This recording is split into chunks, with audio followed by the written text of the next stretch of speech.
Nselmilkom, jena Karl Xkembri nilqakom għal edizzjoni speċjali ta' Antenni Suspettużi, il-podcast ta' Penn Malta. Ninsabu ftit bisjiem qabel il-miliet u dak li se niddiskutu llum qed iseħħ fuq l-istess art fejn twieled Ġesu. Iżda maħna fl-ebda vena ta' ċelebrazzjoni jew ta' ferħ għax propju f'din l-art qed iseħħ ġenoċidju quddiem għajnejna. F'Gaza llum f'xarejn ta' aggressjoni Iżraeljana noddu mal-20,000 Palestinjan maqtul mill-Iżrael, 70% minnhom huma tfal u nisa. Ħafna minnhom inqatlu fi djarhom, fi sptarijiet, f'moskej u knejjes, jew waqt li kienu qed jippruvaw jaħarbu. Waqt li qed jiġri dan kollu qed naraw toħroġ fil-beraħ l-ipokrizija sħiħa tal-mexxejja tal-Punent, ebda mill-Istati Uniti bil-President Joe Biden iħalli dan il-ġenoċidju għaddej ripetutament jimmina attentati għal waqfien mill-ġlied. U iktar qribna fostna anzi fl-Unjoni Ewropea fejn il-mexxejja li jippritkalna dwar il-ħakma tad-dritt, id-drittijiet universali u l-liġi internazzjonali fosthom Maltija bħalna il-President tal-Parlament Ewropew Roberta Metsola taw l-approvazzjoni tagħhom għal dan il-ġenoċidju. Bekk illum qed naraw kif kwalunkwa pretensjoni ta' drittijiet universali intefet fil-baħar.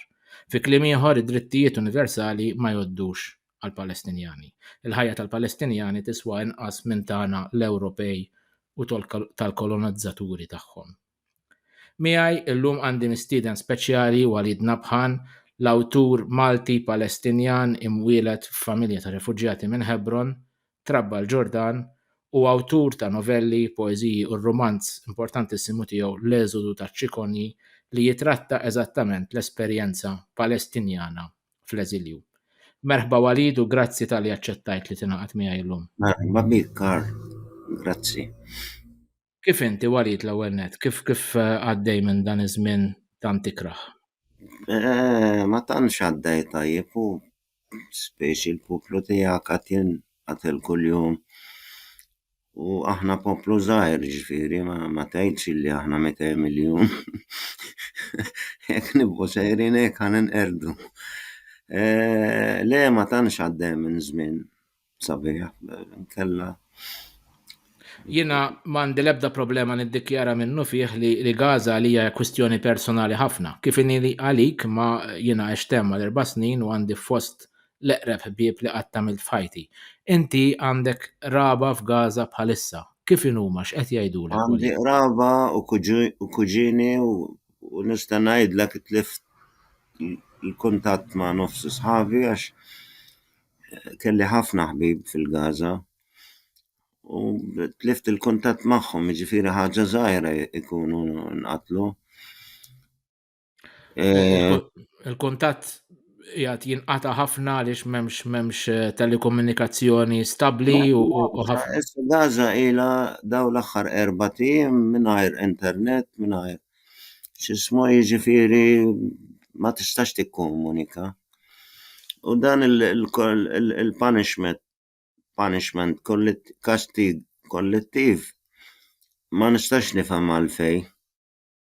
Ma nistax nifhem għalfejn għax biex xi ħadd jistaqsi l-kuġin tiegħu jew uħtu jew ommu għadhom ħajjin jew li għadhomx ħajjin jew le ma jistax.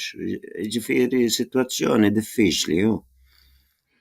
Hija tortura le għall-familjari li tmur torqod. Din arma oħra li qed speċi iwaġġew il-poplu Palestinjan biha. U tortura li tmur torqod u ma tafx jekk ma tafx. Jiena kull 3 ijiem biex insir naf li n-nappotijiet tiegħi ħajjin jew le. Kull 3 ijiem 4 ġieli għax il-bqija tal-familja tagħna kif semmejt inti il-Ġordan ma kuljum inċemplu l-oħti għax kieku jmutilna xi ħadd speċi jkunu jafu l-Ġordan.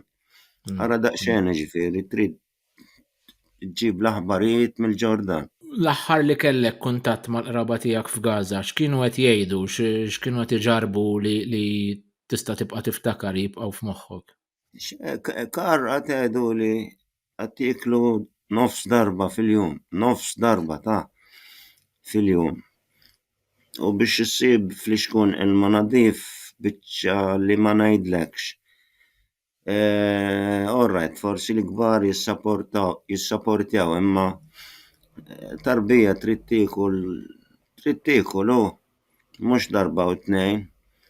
Xej, qalu li kielu t-sokkor minn 3 xejkil huwa l-munita tagħhom tal-Iżrael għax huma rabtu kollox ta' ħajjitna magħhom. Sewa minn 3 xejkil sar 30 xejkil. U mhux qed inoħħal fil-merkanti u x'ismu, ovvjament jekk jiskarsa l-prodott jitla' l-prezz tiegħu. Għax fil-fatt qed naraw illi l-ikel qed jintuża u l-ġuħ qed jintuża bħala arma ta' din il-gwerra. Bħala arma, eżatt, m'hemmx arma. Issa morali u mhux morali jien naħseb m'hemm zero morali. Sewax biex tuża l-ilma u l-ikel kontra n-nies hija ħaġa li tmur u tifqa l-iskejjel u l-isptarijiet.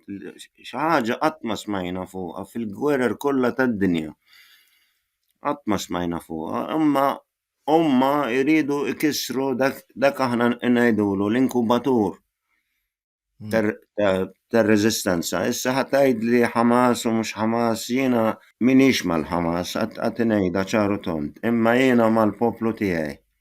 Sewa daw il-Ħamas kull wieħed għandu ommu, uħtu, aħwa u x'ismu qed joqtlu lil dawn nies biex jagħmlu pressure biex fuq il-Ħamas. Skużani, jekk inti il-problema tiegħek mal-Ħamas, iġġieled mal-Ħamas, imma toqgħodx toqtol dawn in-nies. U l-ħaġa li tolqotni wkoll fost ħafna oħrajn illi biex tasal sal-punt li tattakka moskej, sptarijiet naħseb l-iktar ħaġa xokkanti. Knejjes u temmen li ma konx naf li hemm knejjes f'Gaza. Hemm knejjes qodma, hemm knejjes antik immens li żorthom u mort fihom u anke qattajt il-miliet fihom meta kont ngħix hemmhekk u jmorru lura għal mijiet ta' snin li huma parti mill-istorja kulturali u l-wirt kulturali tal-Palestina li qegħdin ukoll jintradnu. Ġifieri hemm silta Kristjana f'Gaza, ifhem il-Palestina xi darba kienet kollha Kristjana, xi darba imma l-istorja tinbidel, imma Gaza ma kontx nobsor jiġifieri u mbagħad taħt il-ħakma ta' Ħamas. Jiġifieri dawn in-nies mhux estremisti daqshom. Assolutament, anzi jien meta ltqajt mal-insara f'Gaza dawk li kienet fadal ftit il fuq minn 1000 kienu qaluli li l-Ħamas kienu għamluha punt illi għandhom ikomplu jiċċelebraw u jgawdu il-fidi tagħhom anka biex il-Ħamas turi li hija fil-kontroll, biex turi li aħna nistgħu nkunu pulizija ta' din il-medda ta' Gaza. Daw ħutna aħna ma nħarsux lejn il-fidi u daw illu sataw kienu ħutna kieku mhux qatt jaħqruna. Sataw kienu ħutna faċilment. Li kont se ngħid Walid qabel nimxu ftit anke l-esperjenza personali tiegħek bħala Palestinjan, illi biex tasal sal-punt li tibbombardja skejjer u sptarijiet li jinkludu inkubaturi bit-trabi fihom, bil-fors li kellek storja ta' vilifikazzjoni, ta' deumanizzazzjoni ta' dawn in-nies. Ġifieri li kieku meta naraw attakki bħal daw pereżempju fl-Ukrajna, hemm element ta' xokk, ta' sorpriża li hemm dawn l-Ewropej bojgħod qegħdin jiġu attakkati minn Russja, mentri għalkemm irridu ngħidu li hemm miljuni ta' nies hemm barra li qegħdin isemmaw leħenhom kontra din l-aggressjoni, però biex tasal tagħmilha trid verament temmen li dawn huma inqas minnek, li dawn huma sottoumani, le? Karl, jiena ma speċi jekk trid infettħu d-diskors infettħu imma mill-ewwel ġurnata tal-gwerra il-Ministru tad-Diviża tagħhom qal daw kważi annimali. U allura inti biex toqtol xi bniedem l-ewwel ħaġa trid tqaxxru minnhom u mineta biex imbagħad meta toqtlu isak qtilt kelb u laqqas naqbel ma li toqtol kelb. Imma minn ġurnata wan qalu illi aħna annimali. Annimali. All right, jien ma naqbilx ma dak li ġara fis-7 ta' Ottubru. Imma x'inhu ma jagħmlu 75 sena? X'inhu ma jagħmlu? Jiġifieri il-fiżika sempliċi jista' jgħidlek tifel tal-iskola li jekk iżżid il-pressjoni ħatisplodi l-affarijiet. U inti kont hemmhekk u taf li dawn in-nies ilhom missikkati 17-18 sena. U fl-aħħar taqbiżlek hu. Apparti attakki li kellhom aggressjonijiet isu kull sentejn fejn iktar tfal saru l-tiema. Is-seba' jew t-temen gwerra u nerġa' ngħid li speċi jekk ma jsolvux il-problema mill-eruq l-qoddim ħajfaċċjaw ġenerazzjoni tal-Ħamas ħafna għar minn daw. Ħafna jekk inti insomma inti osservatur għad tinnota li l-Ħamas dejjem teħrax. Dejjem teħrax, jiġifieri kull meta tilħaq ġenerazzjoni ġdida tkun aktar ħarxa minn ta' qabilha.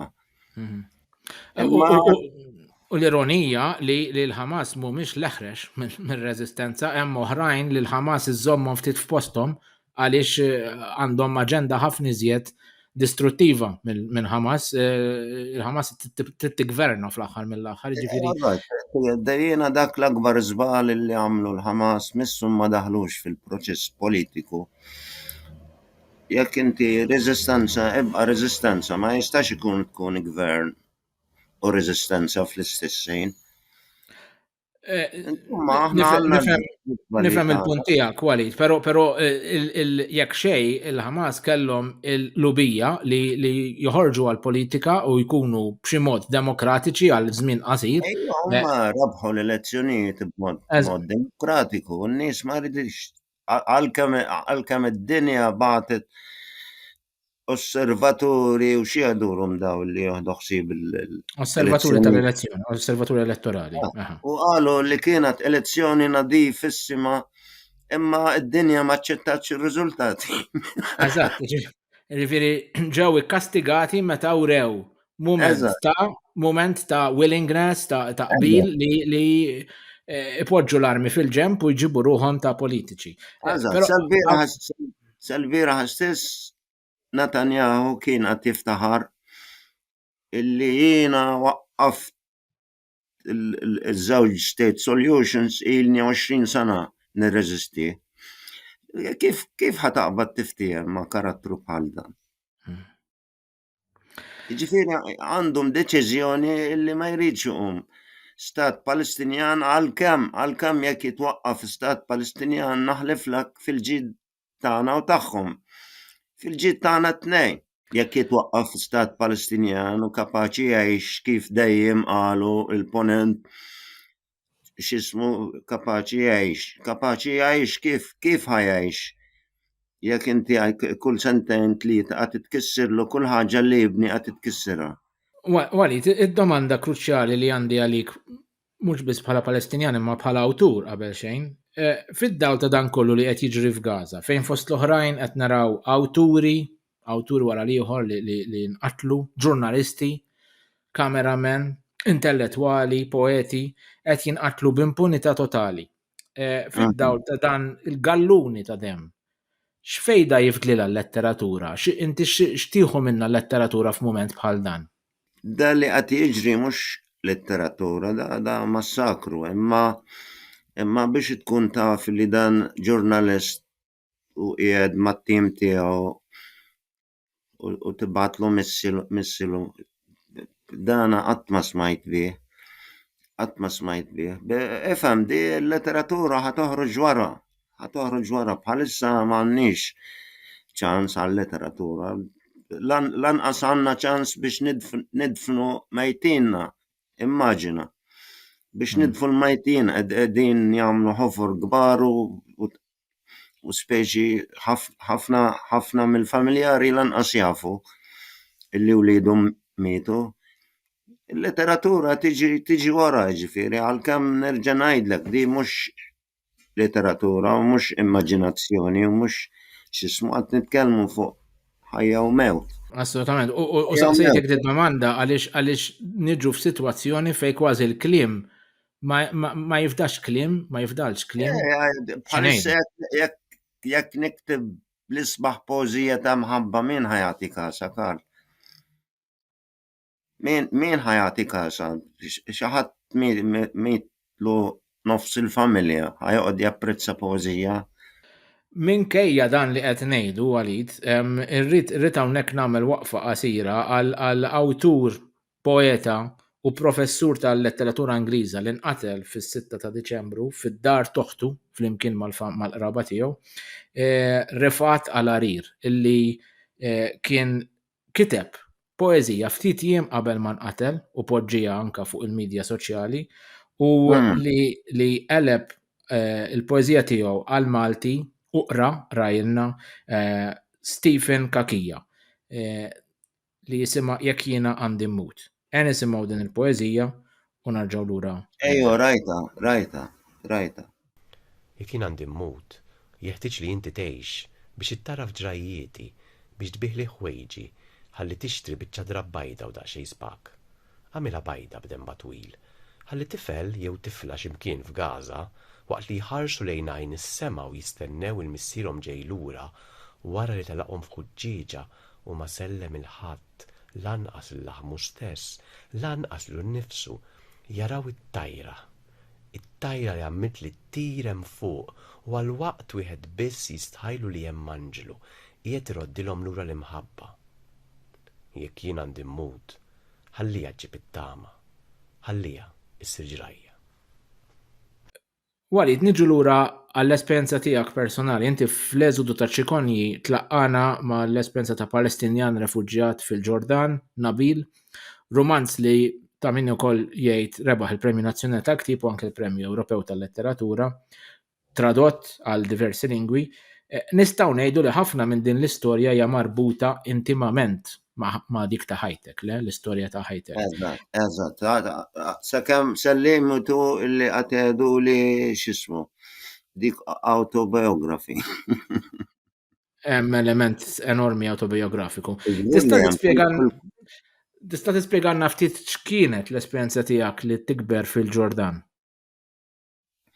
Ifhem, jiena kbirt fil-Ġordan refuġġjat ġifieri, niftakar kont immur mommi darba fix-xahar l-uffiċċju tal-ONRWA, l-ONRWA taf x'inhi l-ONRWA?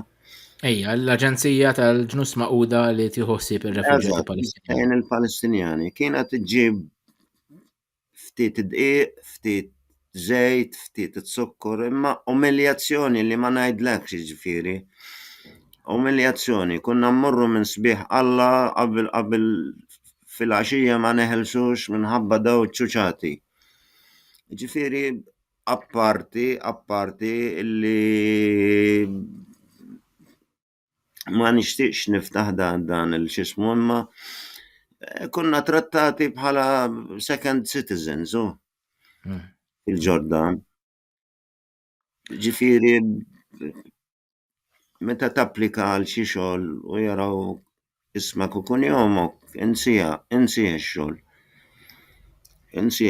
U Palestinjan hemmhekk diffiċli biex jieħu promotion, speċjalment fil-istituzzjonijiet sensittivi għad ngħidu l-armata, l-intelligenza, qabel jilħaq iqaċtu, jiġifieri orrajt, mhux esperjenza sabiħa mhux esperjenza sabiħa jekk trid ngħidlek affarijiet personali kienu jiġu tal-Ġnus Magħquda u jgħidu t-tali jeħduna f'kamra u mbagħad ituk qmies għallax jidħlu fiha 4 sawa ta' parsi ġifieri umiljazzjoni min joħroġ Umiljazzjoni li kaxkret minn ġenerazzjoni għall-oħra bejn Axħar, issa l-Palestinjani mhux ħażin fil-Ġordan, imma xorta mhux first class citizens. li jaronija x'ħafna mill-Ġordaniżi huma fil-verità Palestinjani jew Issa ħallatna sew ġifieri, żżewġna u żżewġu minna u żżewġnihom u bnietna. Tiskanta, m'intix tara x'inhu ma jagħmlulna l-Arab. Qisu hemm deċiżjoni ħarbija biex il-Ħamas ma jirbħux. U meta ngħidu l-Ħamas issa speċi qed jgħidu l-poplu Palestinjan biex ma joħorġux rebbieħa għax jafu li l-fenomenu ħajimxi. Jiġifieri qatt jibżgħu għat-tronijiet tagħhom. Il-ħakkiema Arab. U qed tfakkarni f'tema li toħroġ ċarissima u tibqa' ċarissima f'moħħi minkejja li l-snin li qrajtu r-romanz tiegħek. Qabel ma kien hemm il-Ħamas tat-tradiment, it-tradiment tal-pajjiżi Arab lill-kawża Palestinjana. Qed nitkellmu tradiment meta kien hemm Arafat, meta kien hemm l-Awtorità Palestinjana iktar fil-kontroll, meta kien hemm mexxejja oħrajn li m'għandhomx jaqsmu mal-Ħamas meta seħħ dan fi gwerer konsekuttivi u tul l-istorja tal-Palestina. Kif qed taraħ dan it-tradiment illum? Għad hemm konsistenza f'dan it-tip ta' tradiment tal-Palestina? Tradiment kar ilu beda wara l-ewwel gwerra dinjija. Sewwa ma li beda jispiċċa l-Imperu Ottoman. Min hemm beda t-tradiment. Daw il-pajjiżi Arab kollha twaqqfu fuq demna. Kollha twaqqfu fuq demna. U kull wieħed taw it-tron ibda minn Lawrence of Arabia. U mbagħad ibda minn Sharif al-Hussein. Sewwa ovvjament hemm nies ħarġu kutba u fl-aħħar jagħmlulek appendix għallax kollha invoices u firmati mill-mexxejja Arab biex biegħu l-Palestina pulsir. Ġifieri it-tradiment ilu hemm, jien ma ngħidx li Arafat kien it-tradittur. Imma Arafat alright kien figura kbira u mexxej kbir imma ma kienx manager tajjeb. Hemm differenza bejn tkun leader u manager. U ndaħaq bih. Di Oslo, ndaħaq bina b'Oslo. Forsi l-unika achievement ta' Oslo li x'ismu, ir-reżistenza minn flok niġġieldu mill-Libanu jew l-Ġordan jew s-Sirja u hemmhekk tgħid kemm kilnija. Forsi taf iktar minni, kull fejn morna kilnija. Ġab ir-reżistenza ġol Palestina. Imma il-Ħamas mhux huma ħolqu il-konflitt ħoloq lil-Ħamas. Il-konflitt mhux fil-87 xi ħaġa kien twaqfu l-Ħamas u jiena għandi l-akbar suspett li l-Iżrael stess waqfuhom. Naħseb li huwa pjuttost ċar li jekk mhux waqfuhom direttament, però kellhom kull interess illi jitwaqfu u jiddestabilizzaw firda bejn il-poplu Palestinjan, ovvjament. Li qed naraw mod ċarissimu issa fil-firda bejn Fatah u l-Ħamas bejn il-xatt tal-Punent u l-Gaza li qed naraw wasallum. Mahmoud Abbas, il-President Palestinjan, wara 75 ġurnata ma qalx kelma waħda favur il-poplu tiegħu. Temmen? U xort tal-Iżrael ma jridux. Issa qed jillustraw Ħsien ix-Xejħ qabli taf minhu. Ħsien ix-Xejħ. Illi malli jisma' xi tħaxwixa Palestinjana jmur ixampel lill-Iżrael.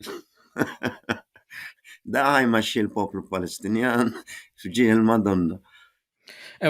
Tul l-istorja tal-kawża Palestinjana rajna awtur intellettwali u kap leader wara liħor jew kapijiet prospettivi jinqatlu jew jintefgħu il-ħabs, jiġifieri kellek minn Ghassan Kanafani sal-illustratur Naġi Alali li ħareġ bil-kartun ta' Handala li huwa tant simboliku tar-reżistenza artistika. Jiġifieri li lin mill-Ħamas għax ma rridux hawnhekk maħniex hawnhekk biex niddiskutu Ħamas, imma kien hemm attakk wara l-ieħor, qtil, assassinju u anka jintefgħu il-ħabs sa ma jintesew mill-bqija tad-dinja ta' nies figuri importantissimi fil-kultura, fl-istorja Palestinjana li waslitna għal l-unika kważi ġifieri tibda tistaqsi jekk inti ħatoqtol l-awturi, jekk ħatoqtol il-poeti, jekk ħatoqtol il-karikaturisti, x'avenue ħatħalli lill-Palestinjani ħlief dik tal-armi li hija ħaġa terribbli li konna ngħidu hawnhekk, imma jidher li m'hemm kważi l-ebda alternattiva oħra. Jekk nibda nsemmilek Karl kemm kitbulna kittiba u poeti u intellettwali li lanqas biss jafu x'inhi pistola. Qatluhom lanqas nieqaf jekk nibda issa Ghassan Kanafani qatt ma kellu pistola ma' ġambu. Kamal Għedwan l-istess, Bsejso l-istess, Waqel Zajter x'ismu kien qed jgħix l-Italja kif fetaħ il-lift ta' xi 10 tieri. Meta kellu mat skarti taħt idejh ma kellux machine gun. Imma ma nafx dawn nies għalihom jiġifieri anki l-kelma periklu. Fil-fatt qed naraw ukoll kompliċità mhux biss l-Iżrael qed tagħmilha, bħalissa qed naraw b'mod minn iktar sfaċċat il-kanċellazzjoni anke ta' awturi Palestinjani. Għandna kif rajna ftit ġimgħat ilu l-Adanija Xibli, pereżempju, illi kellha tingħata kien diġà deċiż li kien ħaqqa premju fil-Fira ta' Ktieb ta' Frankfurt li ġiet ikkanċellata. Qed naraw partikolarment fil-Ġermanja kif kwalinkwa ħaġa li għandha x'taqsam mal-Palestina, sija l-bandiera Palestinjana, sija l-kuffija, sija poeżija mill-Palestina qed jiġu ċensurati kważi bl-iktar mod violenti. Kif tħallik xi ħaġa bħal din illum fl-2023? Il-Ġermanja vera xxokkjatni. Xxokkjatni għax sirt naf li keċċew xi 20 professur għax qalu kelma jew kitbu kelma favur il-poplu Palestinjan. U speċi il-Ġermanja speċjalment naf li għandhom kompless jew x'ismu għax għamlu lil-lud. Imma l-Palestinjani fejqat ħarqu ludi, fejqat anki l-Ħamas jekk niġu għal dan. Jiena sa fejn tilħaq il-memorja tiegħi il-Ħamas qatt ma sparaw tir wieħed barra l-Palestina. Mentri l-Iżrael għandha sistema qisu octopus, qisu qarnita għax tfittex il-Palestinjani u toqtolhom kull imkien anki l-Malezja m'ilhomx qatlu professur Palestinjan. Il-Ġermanja xxokkjatni ġifieri suppost l-aktar nies li almenu jifmuna, ma insomma Edward Said kien qal aħna vittmi tal-vittmi. Dak li qalaw mill-Ġermaniżi qatt joħorġu fuqna. Għalkemm ftaħnilhom ardna u ftaħnilhom il-ħobża u ejja nixxerjaw. Inti kont il-Palestina u ċerti li kont tivvjaġġa għada vojta l-Palestina, ġifieri hemm post għal kulħadd. Ejja naqsmuh bejnietna u ngħixu u nitħalltu u x'ismu. Ma nafx imma dan jiena nagħmel distinzjoni bej ludi u Zionista. سوا لودي نقيسوا بħala ħija jisu musulman, jemmen f'Alla kif irid. Imma le, Zionista irid jqattak, irid jeliminak. Hemm baħar jaqsam. U mhux il-Ġermanja bess, ġifieri anki l-Ewropa, il-punent kollu ħanejdu. Issa orrajt il-Belġju, l-Irlanda, il-pożizzjoni tagħhom mhux ħażina. Imma il-pajjiżi il-kbar sewwa kollha żemmew kontra l-poplu Palestinjan. Speċi x'għamlulkom il-Palestinjani.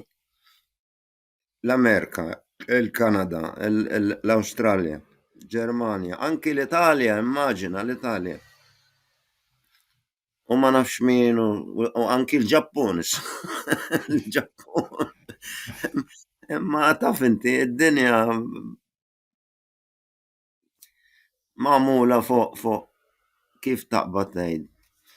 L-interessi l-interess għax jiena ma nistax nifhem għalfejn Ġappuniż għandu jieħodha kontrija. Għalkemm irridu nagħmlu wkoll distinzjoni bejn is-sistemi tal-gvern u l-kapijiet fil-gvern u qed naraw eluf kbar ta' nies li qed jipprotestaw favur il-Palestina f'diversi pajjiżi. Iva, ara, isma' minni sewwa dil-ġimgħa naħseb ħajntlaħaq xi ftehim mhux għax id-dinja qed titħenna lina, mhux għax id-dinja qed tħenna lina, għax il-Partit Demokratiku fl-Amerika tilef fil-voti kollha taż-żgħażagħ mhux qed ngħidlek x'ismu. Skont is-surveys jekk qed nifhem sew. U li jekk jibqa' sejjer hekk daw ħajmorru l-baħar fl-elezzjoni tas-sena d-dieħla. Jiġifieri mhux il-bieraħ lura Biden qal ċaru tond qal Netanyahu jrid ibiddel dan il-gvern. X'jiġifieri qed iġib li l-aktar nies estremisti fid-dinja u jagħmilhom ministri. U stess jiġifieri qal dan il-gvern tal-Iżrael irid jinbidel.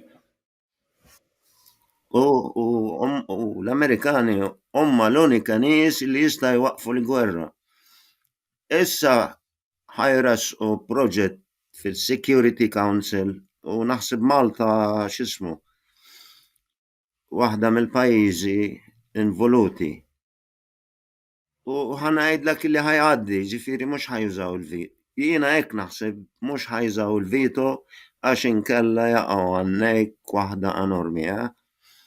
Ġa użaw il-ġimgħa l-oħra jekk jerġgħu jużaw darb'oħra u jiena ngħidlek ma tawx il-go ahead lil daw il-pajjiżi, ġifieri tawhom il-go ahead biex ir-riżoluzzjoni tgħaddi. Dik għadna rridu naraw u nittama li għandek raġun u nittama li tkun riżoluzzjoni li twassal għal waqfien mill-ġlied mhux waħda minn dawn it-tricks li tieqaf għal ftit jiem u terġa' tkompli bil-massakru isu Terġa' tkompli jiena dik qed tbażżani le aħna rridu jieqaf il-mewt minn fuqna x'jiġifieri jieqaf ġimgħa u mbagħad terġa' toqtolni. Assolutament. Ma Walid, x'inhi ġifieri inti awtur u ma rridx inkun inġust miegħek, inti m'intix politiku, m'għandekx forsi soluzzjonijiet kbar, imma kif nistgħu nimxu l-qudiem minn dan kollu? Kif qatt nistgħu insalvaw ruħna u nimxu l-qudiem u b'xi mod naslu għal xi tip ta' koeżistenza paċifika? Qabel il-poplu Palestinjan jieħu id-drittijiet tiegħu l-oħrajn mhux se jkollhom mistrieħ. Jien personali idealment sewwa favur pajjiż wieħed, ġifieri bħal South Africa. Jien idealment. Imma għalissa ejja nibdew bi stat żgħir Palestinjan u ħalli ma jkollniex armi u imma lill-Palestinjani ma jridu jgħixu b'daqsxejn dinjetà ma jistax ikun. Speċi jien minnix kont hemmhekk biex qsamt mill-Ġordan sal-Palestina 6 sigħat naħliflek 6 sigħat biex mxejt 2 metri fil-dana u kienet Biex taqsam isħana li ma ngħidlekx u l-fannijiet fis-saqaf mitfin għalfej. Għalfej mala dawn nies annimali ja ħasra. Naħliflek 6 sigħat ixuq għalija l-għaraq biex mxejt 2 metri. Meta jiena ġej pajjiżi għalfejn inti għandek tkun fin-nofs l-istess bħal Rafah crossing. Qiegħed bej l-Eġittu u Gaza. Għalfejn l-Iżrael qed jikkontrollaw. Imma dan ukoll kif għadna tradiment tal-Arab. u jena għaddejt mill-crossing ta' Rafah ukoll u rajt ukoll kif jiġu trattati anke mill-Eġizzjani. Għal-barka kollha qatt m'għaddej, qed jgħidu trid tħallas $5,000 jew $10,000 biex tgħaddi. Ejju, ekku. Gaza għandu dis-somma. Bħalissa lanqas għandhom ħobża kar bħalissa hemm kriżi enormi ta' dqiq. M'għandhomx dqiq. Ovvjament għat isajru kollox fuq l-injam. Taf inti, il-poplu jrid imponi l-ħajja fuq il-mewt. Walid, qed naslu lej l-aħħar ta' din il-poddata, però nixtieqek taqranna silta minn waħda mix-xogħlijiet tiegħek li forsi ħejjejtilna. All right, ħanaqralek poeżija ġifieri mhux qiegħda eżattament direttament fuq il-konflitt imma tista' tittieħed b'dak il-xismu. L-Iżvijati jisimha l-poeżija. Beka sieħbi meta ra t-tul tat-triq u rrealizza kemm aħna l-Iżvijati. Qedlu tibki għajnek xejn, mhux nippruvaw u jekk immutu forsi niġu l-iskużati. Jew illa nintilfu fil-bitħa tal-limbu u jgħidu fuqna li darba kienu 2 fatati daħlu minn din it-triq u saru l-Iżvijati. U aħna kemm aħna u kemm huma Iżvijati nieħu ġurament illi aħna Iżvijati għax ir-reliġjon żejda tagħmik, mhux qed ngħid ir-reliġjon ħażina, imma jekk ma nafx jekk di l-biċċa trid taqtaħħa, jekk jidħol Alla mill-bib ir-raġuni toħroġ mit-tieqa. U l-ironija hija l-ewwel qed ma ħanaqta xejn, ġifieri bħala poddata ta' Pen Malta aħna assolutament kontra ċ-ċensura u dak li temmen intu Ma forsi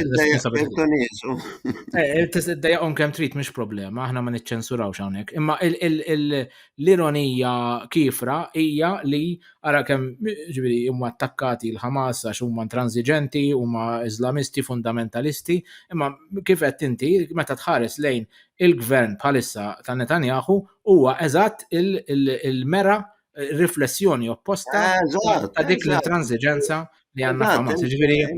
Inti raġel edukat u taf inti l-ħaġa toħloq l-oppost tagħha il-ħaġa. Għandna sitwazzjoni totalment insostenibbli li kif sejjaħt inti kulħadd żvijat f'din is-sitwazzjoni, però ħaġa li hawnhekk iridu niċċelebraw u nfakru hija d-dinjità, ir-reżiljenza tal-Palestinjani. Reżiljenza hija kelma li ma nixtieqx nuż iktar għaliex tant qalaw u tant qed jaqilgħu u tant qed imutu li ma tibqax kelma li tagħmel sens, però id-dinjità li jridu id-dinjità tagħhom li semmejt inti issa fil-futur u fil-ġejjieni. Daqshekk nerġa' nikkonfermalek illi aħna mal-Ġudaïżmu m'għandniex problema xejn. Il-knejjes tal-insara ilhom f'ardna eluf ta' snin qatt ma waqqajna ġebla, ġifieri. It is about occupation, dik il-problema. Okkupazzjoni. All right, ir-reliġjon mhux qed tgħin ħafna, imma il-problema hija illi xi ħadd qatt jakkupa lil ieħor u qatt jumiljah dik